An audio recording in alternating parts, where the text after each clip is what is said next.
गठिया एक ऐसी बीमारी है ਜਾਂ ਜੋੜਾਂ ਦਾ ਜਿਹਨੂੰ ਆਰਥਰਾਈਟਿਸ ਅਸੀਂ ਕਹਿੰਦੇ ਆ ਅੰਗਰੇਜ਼ੀ ਵਿੱਚ।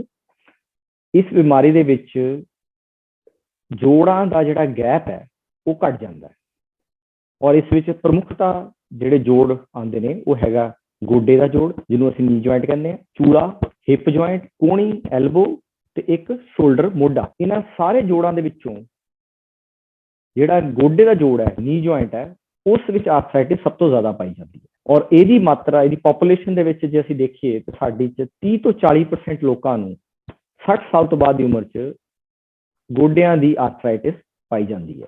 ਇਹ ਬਿਮਾਰੀ ਦੇ ਵਿੱਚ ਜੋੜ ਦੇ ਵਿੱਚ ਗੈਪ ਘਟਣ ਦੇ ਕਾਰਨ ਸਾਨੂੰ ਦਰਦ ਹੁੰਦੀ ਹੈ, ਸਾਡੀ ਲੱਤਾਂ ਟੇਢੀਆਂ ਹੋ ਜਾਂਦੀਆਂ ਨੇ ਤੇ ਸਾਨੂੰ ਇੱਕ ਡਾਕਟਰੀ ਸਲਾਹ ਦੀ ਲੋੜ ਪੈਂਦੀ ਹੈ ਅਤੇ ਸਾਨੂੰ ਦਵਾਈਆਂ ਕਾਫੀ ਖਾਣੀ ਪੈਂਦੀਆਂ ਨੇ ਤੇ ਹੋਰ ਵੀ ਕਈ ਉਪਾਅ ਕਰਨੇ ਪੈਂਦੇ ਨੇ। ਗਠੀਏ ਬਿਮਾਰੀ ਦੇ ਕੁਝ ਪ੍ਰਮੁੱਖ ਕਾਰਨ ਹੁੰਦੇ ਨੇ ਜਿਵੇਂ ਕਿ ਜੈਨੇਟਿਕ। ਤੁਹਾਡੇ ਮਾਤਾ ਪਿਤਾ ਜਾਂ ਤੁਹਾਡੀ ਜਨਰੇਸ਼ਨ ਦੇ ਵਿੱਚ ਜਿੱਦਾਂ ਤੁਹਾਡੇ ਭੂਆ ਫੁੱਫੜ ਜਾਂ ਹੋਰ ਰਿਸ਼ਤੇਦਾਰਾਂ ਜਿਹੜੇ ਪਹਿਲੇ ਬਲੱਡ ਰਿਲੇਸ਼ਨ 'ਚ ਹੋਣਗੇ ਉਹਨਾਂ ਤੋਂ ਇਹ ਜੀਨਸ ਤੁਹਾਡੇ ਵਿੱਚ ਆਉਂਦੇ ਨੇ ਜਿਨ੍ਹਾਂ ਕਾਰਨ ਤੁਹਾਨੂੰ ਗਠੀਏ ਬਿਮਾਰੀ ਹੋ ਸਕਦੀ ਹੈ। ਦੂਜਾ ਕਾਰਨ ਹੁੰਦਾ ਹੈ ਖੇਲ ਦੌਰਾਨ ਕੋਈ ਸੱਟ ਲੱਗਣਾ, ਜਿਵੇਂ ਕਿ ਕੋਈ ਕਬੱਡੀ ਖੇਲਦਾ ਹੈ ਜਾਂ ਕੋਈ ਸਪੋਰਟਸ ਖੇਲਦਾ ਹੈ, ਉਹਦੇ ਵਿੱਚ ਜਦੋਂ ਸੱਟ ਲੱਗ ਜਾਂਦੀ ਹੈ ਗੋਡੇ ਨੂੰ ਉਹਦੇ ਕਾਰਨ ਜੋੜ ਘਿਸ ਜਾਂਦਾ ਹੈ ਔਰ ਹੌਲੀ ਹੌਲੀ ਉਹ ਆਰਥਰਾਈਟਿਸ ਵੱਲ ਵੱਧਦਾ ਜਾਂਦਾ ਹੈ।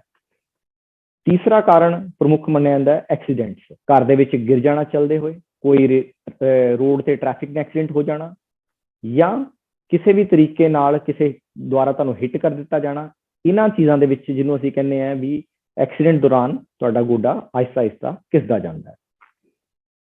ਹੋਰ ਕਈ ਕਾਰਨ ਜਿਵੇਂ ਕਿ ਯੂਰੀਆ ਦਾ ਵਧਣਾ ਸਰੀਰ ਦੇ ਵਿੱਚ ਜਿਹਨੂੰ ਅਸੀਂ ਯੂਰਿਕ ਐਸਿਡ ਕਹਿੰਦੇ ਹਾਂ, ਹੋਰ ਬਿਮਾਰੀਆਂ ਜਿਵੇਂ ਕਿ ਸ਼ੂਗਰ, ਥਾਇਰਾਇਡ, ਕੋਈ ਬਿਮਾਰੀ ਦਿਮਾਗੀ ਤੌਰ ਤੇ ਜਿਹੜੀ ਹੁੰਦੀ ਹੈ ਉਹਨਾਂ ਦੇ ਕਾਰਨ, ਜਿਨ੍ਹਾਂ ਕਾਰਨ ਕਿ ਜੋੜਾਂ ਤੇ ਸਟ੍ਰੈਸ ਜ਼ਿਆਦਾ ਪੈਂਦਾ ਅਤੇ ਜੋੜ ਘਿਸ ਜਾਂਦੇ ਨੇ।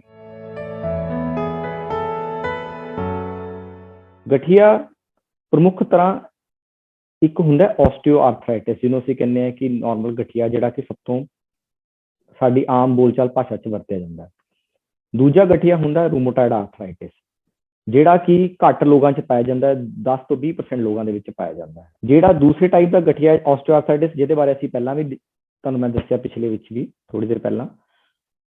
ਹੁਣ ਅਸੀਂ ਰੂਮੋਟਾਇਡ ਆਰਥਰਾਈਟਿਸ ਬਾਰੇ ਗੱਲ ਕਰਦੇ ਹਾਂ ਜਿਹਦੇ ਵਿੱਚ ਕਿ ਇੱਕ ਤੁਹਾਡੀ ਆਪਣੇ ਸਰੀਰ ਦੀ ਜਿਹੜੀ ਰੋਧਕ क्षमता ਹੈ ਜਿਵੇਂ ਕਿ ਐਂਟੀਬਾਡੀ ਜਿਹਨੂੰ ਅਸੀਂ ਕਹਿੰਦੇ ਹਾਂ ਉਹੀ ਤੁਹਾਡੇ ਅਗੇਂਸਟ ਕੰਮ ਕਰਨੀ ਸ਼ੁਰੂ ਕਰ ਦਿੰਦੀਆਂ ਨੇ ਜਿਹਦੇ ਕਾਰਨ ਤੁਹਾਡੇ ਜੋੜਾਂ ਦੇ ਵਿੱਚ ਸੋਜਨ ਆ ਜਾਂਦੀ ਹੈ ਔਰ ਜੋੜਾਂ ਦੇ ਵਿੱਚ ਆਹਿਸਤਾ ਆਹਿਸਤਾ ਜੋੜ ਘਿਸਦੇ ਜਾਂਦੇ ਨੇ ਤੇ ਗੈਪ ਘਟਦਾ ਜਾਂਦਾ ਹੈ।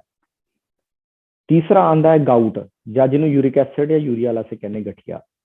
ਉਸ ਗਠੀਏ ਦੇ ਵਿੱਚ ਯੂਰਿਕ ਐਸਿਡ ਵੱਧ ਜਾਂਦਾ ਹੈ ਜੋੜਾਂ ਦੇ ਵਿੱਚ, ਉਹ ਜੋੜਾਂ ਦੇ ਵਿੱਚ ਜਾ ਕੇ ਜੰਮ ਜਾਂਦਾ ਹੈ ਜਿਹਦੇ ਕਾਰਨ ਜੋੜਾਂ ਦੀ ਜਿਹੜੀ ਆਪਸ 'ਚ ਜੋੜ ਘਿਸਦੇ ਸ਼ੁਰੂ ਹੋ ਜਾਂਦੇ ਨੇ ਤੇ ਫਿਰ ਆਰਥਰਾਈਟਿਸ ਵੱਲ ਵੱਧ ਜਾਂਦਾ ਹੈ। ਇਹ ਨੇ ਸਾਡੇ ਪ੍ਰਮੁੱਖ 3 ਕਾਰਨ ਆਰਥਰਾਈਟਿਸ ਦੇ ਜਾਂ ਗਠੀਏ ਦੇ ਟਾਈਪ ਦੇ। ਅਸੀਂ ਗਠੀਏ ਨੂੰ ਪਛਾਣ ਸਕਦੇ ਹਾਂ ਕੁਝ ਟੈਸਟ ਕਰਵਾ ਕੇ ਜਿਵੇਂ ਕਿ ਐਕਸਰੇ, ਕੁਝ ਬਲੱਡ ਟੈਸਟ ਜਿਵੇਂ ਕਿ ਯੂਰਿਕ ਐਸਿਡ ਦਾ ਟੈਸਟ ਤੇ ਕੁਝ ਹੋਰ ਬਲੱਡ ਟੈਸਟ ਐਂਟੀਬਾਡੀ ਟੈਸਟ ਜਿਵੇਂ ਕਿ ਰੂਮੋਟਾਇਡ ਆਰਏ ਫੈਕਟਰ ਜਿਹਨੂੰ ਅਸੀਂ ਕਹਿੰਦੇ ਹਾਂ ਉਹ ਕਰਵਾ ਕੇ। ਇਹਨਾਂ 3 ਪ੍ਰਮੁੱਖ ਟੈਸਟਾਂ ਦੇ ਨਾਲ ਅਸੀਂ ਇਹ ਪਤਾ ਕਰ ਸਕਦੇ ਹਾਂ ਕਿ ਕਿਸ ਪ੍ਰਕਾਰ ਦਾ ਗਠੀਆ ਹੈ ਤੇ ਉਹਦਾ ਇਲਾਜ ਅੱਗੇ ਕਿਸ ਤਰ੍ਹਾਂ ਦਾ ਹੋਏਗਾ। ਮਰੀਜ਼ ਦੇ ਤੌਰ ਤੇ ਜੇ ਤੁਹਾਨੂੰ ਕੋਈ ਦਰਦ 3 ਮਹੀਨੇ ਤੋਂ ਜ਼ਿਆਦਾ ਹੋ ਰਹੀ ਹੈ ਤੁਹਾਡੇ ਜੋੜਾਂ ਦੇ ਵਿੱਚ ਜਾਂ ਤੁਹਾਡੇ ਸਰੀਰ ਦੇ ਵਿੱਚ ਜਿਹੜਾ ਅਕੜਾਅ ਹੈ ਉਹ 3 ਮਹੀਨੇ ਤੋਂ ਜ਼ਿਆਦਾ ਖਾਸ ਕਰ ਸਵੇਰ ਦੇ ਸਮੇਂ ਹੁੰਦਾ ਹੈ ਜਿਹੜਾ ਕਿ ਅੱਧੇ ਘੰਟੇ ਤੋਂ ਜ਼ਿਆਦਾ ਰਹਿੰਦਾ ਹੈ, ਇਹ ਇੱਕ ਗਠੀਏ ਦਾ ਨਿਸ਼ਾਨ ਨਹੀਂ ਹੁੰਦੀ ਹੈ ਜਿਸ ਕਾਰਨ ਤੁਹਾਨੂੰ ਡਾਕਟਰ ਕੋਲ ਜਾਣਾ ਚਾਹੀਦਾ ਹੈ। ਅਰੇ ਡਾਕਟਰ ਉਹੀ ਜਿਹੜੇ 3 ਟੈਸਟ ਮੈਂ ਤੁਹਾਨੂੰ ਦੱਸੇ ਨੇ ਐਕਸਰੇ, ਯੂਰਿਕ ਐਸਿਡ ਤੇ ਆਰਏ ਫੈਕਟਰ ਕਰਵਾ ਕੇ ਤੁਹਾਨੂੰ ਗਠੀਏ ਦਾ ਕਾਰਨ ਤੱਕ ਪਹੁੰਚਾਉਣ ਵਿੱਚ ਮਦਦ ਕਰ ਸਕਦਾ ਹੈ। ਜਿਸ ਪ੍ਰਕਾਰ ਦਾ ਗਠੀਆ ਹੈ ਉਸੇ ਪ੍ਰਕਾਰ ਉਹਦਾ ਇਲਾਜ ਹੋਏਗਾ। ਪਹਿਲਾ ਆਸਟੀਓ ਆਰਥਰਾਈਟਿਸ ਜਿਹੜਾ ਕਿ ਅਸੀਂ ਐਕਸਰੇ ਨਾਲ ਹੀ ਪਤਾ ਕੀਤਾ ਸੀਗਾ ਤੇ ਉਹਦਾ ਇਲਾਜ ਹੁੰਦਾ ਹੈ ਪਹਿਲਾ ਐਕਸਰਸਾਈਜ਼ ਜਿਹਨੂੰ ਅਸੀਂ ਕਿ ਫਿਜ਼ੀਓਥੈਰੇਪੀ ਵੀ ਕਹਿੰਦੇ ਹਾਂ ਜਿਹੜੀ ਕਿ ਅਸੀਂ ਘਰ ਵੀ ਕਰ ਸਕਦੇ ਹਾਂ ਜਾਂ ਕਿਸੇ ਦੀ ਮਦਦ ਲੈ ਸਕਦੇ ਹਾਂ ਉਹਦੇ ਵਿੱਚ। ਦੂਜਾ ਰੂਮੋਟਾਇਡ ਆਰਥਰਾਈਟਿਸ ਜਿਹਦੇ ਵਿੱਚ ਕਿ ਲਾਈਫ ਲੌਂਗ ਸਾਰੀ ਉਮਰ ਤੁਹਾਨੂੰ ਦਵਾਈਆਂ ਚੱਲਦੀਆਂ ਨੇ ਜਿਹਦੀ ਮਾਤਰਾ ਘਟਦੀ ਵੱਧਦੀ ਰਹਿੰਦੀ ਹੈ ਔਰ ਉਹ ਡਾਕਟਰੀ ਸਲਾਹ ਨਾਲ ਦਵਾਈਆਂ ਦੀ ਘਟਾ ਵਧਾ ਸਕਦੇ ਹਾਂ।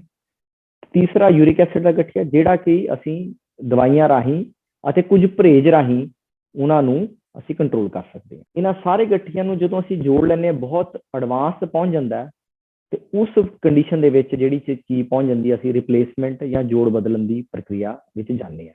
ਪਰ ਉਹ ਇੱਕ ਆਖਰੀ ਤਰੀਕਾ ਹੈ, ਆਖਰੀ ਮੋਡਿਊਲ ਹੈ, ਆਖਰੀ ਪੁਆਇੰਟ ਹੈ।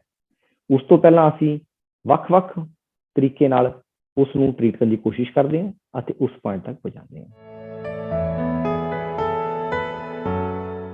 ਜਦ ਅਸੀਂ ਹਰ ਚੀਜ਼ ਫਿਜ਼ੀਓਥੈਰੇਪੀ, ਐਕਸਰਸਾਈਜ਼, ਦਵਾਈਆਂ, ਪਰਹੇਜ਼, ਇਹਨਾਂ ਸਾਰੀ ਚੀਜ਼ਾਂ ਤੋਂ ਕੋਈ ਰਿਲੀਫ ਨਾ ਆਏ ਲਗਾਤਾਰ 3 ਤੋਂ 6 ਮਹੀਨੇ ਤੱਕ, ਅਤੇ ਐਕਸਰੇ ਦੇ ਵਿੱਚ ਇਹ ਸਾਫ਼ ਨਜ਼ਰ ਆ ਰਿਹਾ ਹੋਏ ਕਿ ਜੋੜ ਆਪਸ 'ਚ ਬਿਲਕੁਲ ਜੁੜੇ ਹੋਏ ਨੇ, ਟਕਰਾਏ ਹੋਏ ਨੇ, ਉਸ ਕੰਡੀਸ਼ਨ ਦੇ ਵਿੱਚ ਹੀ ਸਾਨੂੰ ਆਪਰੇਸ਼ਨ ਜਾਂ ਸਰਜਰੀ ਦੀ ਲੋੜ ਪੈਂਦੀ ਹੈ। ਸਰਜਰੀ ਵੀ ਕਈ ਤਰ੍ਹਾਂ ਦੀ ਹੁੰਦੀ ਹੈ। ਇੱਕ ਤਰ੍ਹਾਂ ਦੀ ਸਰਜਰੀ ਹੈ ਕਿ ਸਿਰਫ ਜੋੜ ਦੀ ਅਲਾਈਨਮੈਂਟ ਨੂੰ ਜਾਂ ਜੋੜ ਦਾ ਜਿਹੜਾ ਟੇਢਾਪਨ ਹੈ ਉਹਨੂੰ ਠੀਕ ਕਰਨਾ, ਜਿਹੜੀ ਕਿ ਪਲੇਟ ਦੁਆਰਾ ਕੀਤੀ ਜਾ ਸਕਦੀ ਹੈ, ਜਿਹਨੂੰ ਅਸੀਂ ਛੋਟਾ ਆਪਰੇਸ਼ਨ ਕਹਿੰਦੇ ਹਾਂ। ਦੂਜਾ ਹੈ ਜੋੜ ਦੀ ਸਫਾਈ ਕੀਤੀ ਜਾ ਸਕਦੀ ਹੈ, ਜਿਹਨੂੰ ਅਸੀਂ ਦੂਰਬੀਨ ਰਾਹੀਂ ਜਾਂ ਆਰਥੋਸਕੋਪਿਕਲੀ ਅਸੀਂ ਉਹਨੂੰ ਸਾਫ਼ ਕਰਕੇ ਜੋੜ ਨੂੰ, ਤੇ ਉਹਦੇ ਵਿੱਚ ਜਿਹੜਾ ਕਿ ਐਕਸਟਰਾ ਬੋਨ ਪੀਸ ਪਏ ਨੇ ਉਹਨਾਂ ਨੂੰ ਰਿਮੂਵ ਕੀਤਾ ਜਾਂਦਾ ਹੈ, ਜਾਂ ਜਿਹੜੇ ਬੋਨਸ ਹੁੰਦੀ ਨਹੀਂ।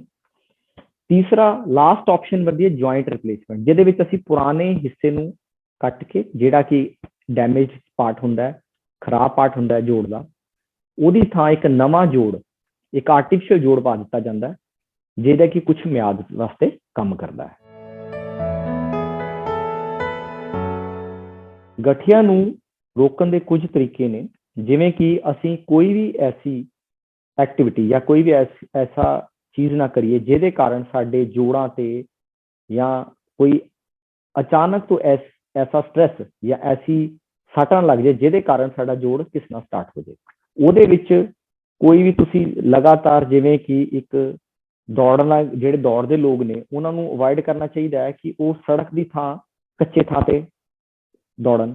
ਦੂਜੇ ਜਿਹੜੇ ਕਿ ਸਾਡੇ ਭੈਣ ਭਰਾ ਸਪੋਰਟਸ ਦੇ ਵਿੱਚ ਹੈਗੇ ਨੇ, ਉਹਨਾਂ ਨੂੰ without proper warm up, without training, ਉਹ ਹਾਈ એનર્ਜੀ ਸਪੋਰਟਸ ਜਿਵੇਂ ਕਿ ਫੁੱਟਬਾਲ ਹੋ ਗਿਆ, ਇਹਨਾਂ ਵਿੱਚ ਨਾ ਜਾਣ।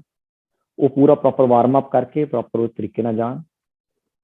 ਤੀਸਰਾ ਆ ਗਿਆ ਸਾਡੇ ਬਜ਼ੁਰਗ, ਉਹਨਾਂ ਨੂੰ ਇਹ ਸਲਾਹ ਦਿੱਤੀ ਜਾਂਦੀ ਹੈ ਕਿ ਉਹ ਪੈਰਾਂ ਭਾਰ ਬਹਿਣਾ, ਚੌਂਕੜੀ ਮਾਰਨਾ ਤੇ ਪੌੜੀਆਂ ਚੜ੍ਹਨਾ, ਇਹਨਾਂ ਚੀਜ਼ਾਂ ਦਾ ਪਰਹੇਜ਼ ਰੱਖਣ। ਜਿਨ੍ਹਾਂ ਲੋਕਾਂ ਨੂੰ ਆਰਥਰਾਈਟਿਸ ਦੇ ਸ਼ੁਰੂਆਤ 'ਚ ਬਜ਼ੁਰਗਾਂ ਨੂੰ ਇਹ ਆ ਜਾਂਦੀ ਹੈ ਪ੍ਰੋਬਲਮ, ਜੋ ਇਹ ਐਕਟੀਵਿਟੀ ਜਿਵੇਂ ਕਿ ਪੈਰਾਂ ਭਾਰ ਬਹਿਣਾ, ਚੌਂਕੜੀ ਮਾਰਨਾ ਤੇ ਪੌੜੀਆਂ ਚੜ੍ਹਨਾ ਘੱਟ ਕਰ ਦੇਣਗੇ, ਤੇ ਜਿਹੜੀ ਆਰਥਰਾਈਟਿਸ ਵੱਧ ਰਹੀ ਹੈ ਉਹਦੀ ਸਪੀਡ ਤੇ ਇੱਕ ਸਟਾਪ, ਇੱਕ ਰੋਕ ਲੱਗ ਜਾਏਗੀ। ਤੀਸਰਾ ਆਪਣਾ ਆ ਗਿਆ ਹੈਗਾ ਕਿ ਜਿਹੜੇ ਆਪਣੇ ਲੋਕ ਨੇ ਜਿਨ੍ਹਾਂ ਨੂੰ ਗਾਊਟ ਆਰਥਰਾਈਟਿਸ ਹੈਗੀ ਹੈ, ਜਿਹਨੂੰ ਅਸੀਂ ਕਹਿੰਦੇ ਹਾਂ ਯੂਰਿਕ ਐਸਿਡ ਵਾਲੀ ਆਰਥਰਾਈਟਿਸ, ਉਹਨਾਂ ਲੋਕਾਂ ਨੂੰ ਸਿਰਫ ਜਿਹੜਾ ਪਰਹੇਜ਼ ਹੈ ਉਹ ਕਾਫੀ ਹੱਦ ਤੱਕ ਬਚਾ ਸਕਦਾ ਹੈ। ਜਦੋਂ ਤੁਹਾਨੂੰ ਲੱਗਦਾ ਹੈ ਕਿ ਤੁਹਾਡੇ ਜੋੜਾਂ ਵਿੱਚ ਦਰਦ ਹੈ, ਜਿਹੜਾ ਕਿ ਅੱਧੇ ਘੰਟੇ ਜਾਂ 30 ਮਿੰਟ ਤੋਂ ਜ਼ਿਆਦਾ ਇੱਕ ਦਿਨ ਵਿੱਚ ਰਹਿੰਦਾ, ਅਤੇ ਤੁਹਾਡੇ ਜੋੜ ਵਿੱਚ ਦਰਦ ਜਾਂ ਸੋਜਿਸ਼ ਰਹਿੰਦੀ ਹੈ, ਉਸ ਕੰਡੀਸ਼ਨ ਦੇ ਵਿੱਚ, ਉਸ ਸਿੰਪਟਮ ਦੇ ਵਿੱਚ ਤੁਹਾਨੂੰ ਡਾਕਟਰੀ ਸਲਾਹ ਲੈਣਾ ਬਹੁਤ ਜ਼ਰੂਰੀ ਹੈ। ਡਾਕਟਰ ਨੂੰ ਮਿਲੋ।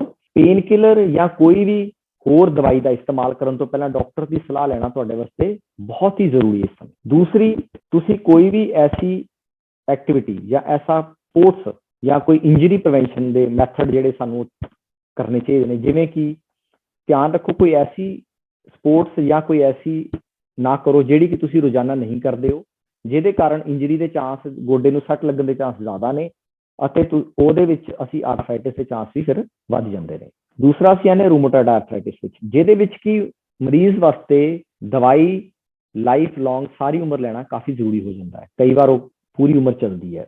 ਉਸ ਦੌਰਾਨ ਉਹਨਾਂ ਕੇਸਿਸ ਰੂਮੇਟੋਇਡ ਆਰਥਰਾਈਟਿਸ ਦੇ ਵਿੱਚ ਤੁਹਾਨੂੰ ਡਾਕਟਰੀ ਸਲਾਹ ਤੋਂ ਬਗੈਰ ਦਵਾਈ ਘਟਾਣੀ ਵਧਾਣੀ ਨਹੀਂ ਚਾਹੀਦੀ, ਅਤੇ ਨਾ ਹੀ ਬੰਦ ਕਰਨੀ ਚਾਹੀਦੀ। ਇਹਨਾਂ ਦੋਨਾਂ ਕੰਡੀਸ਼ਨ ਦੇ ਵਿੱਚ ਬਹੁਤ ਹੀ ਖਤਰਨਾਕ ਹੋ ਸਕਦਾ ਹੈ। ਤੁਹਾਡੇ ਜੋੜ ਬਹੁਤ ਹੀ ਜਲਦੀ ਖਰਾਬ ਹੋ ਸਕਦੇ ਨੇ ਅਤੇ ਉਹਨਾਂ ਨੂੰ ਰਿਪਲੇਸਮੈਂਟ ਦੀ ਲੋੜ ਪੈ ਸਕਦੀ ਹੈ। ਜੇ ਅਸੀਂ ਇਹ ਸਲਾਹ ਮੰਨਾਂਗੇ ਤੇ ਅਸੀਂ ਆਪਣੇ ਜੋੜਾਂ ਨੂੰ ਪੂਰੀ ਤਰ੍ਹਾਂ ਖਰਾਬ ਹੋਣ ਤੋਂ ਬਚਾ ਸਕਦੇ ਹਾਂ।